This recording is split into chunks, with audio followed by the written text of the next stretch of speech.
The book of Daniel is split up into two parts.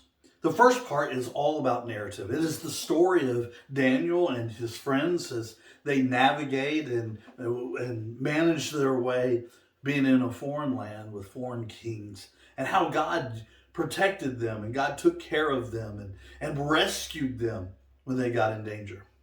Then the second part of Daniel is all about these visions, these dreams, these glimpses of the future in which Daniel would have, and he would write down and show us that what are some of the things that are to come. And he would explain things not only to us, but his own people about what would happen and what would take place. And in the middle of these dreams, there's a passage that I've always found fascinating and quite frankly, beautiful. And so I know you have read them, but I just want to read them again, read them together today. This is Daniel, and he says, I continued watching in the night visions, and suddenly one like the Son of Man was coming in the clouds of heaven. He approached the Ancient of Days and was escorted before him. And he was given dominion and glory and a kingdom, so that those of every people, nation, and language should serve him. And his dominion is an everlasting dominion that will not pass away. And his kingdom is one that will not be destroyed. Those are great words for us today. Those are great words to know that Jesus Christ, who is the one who is like the Son of Man.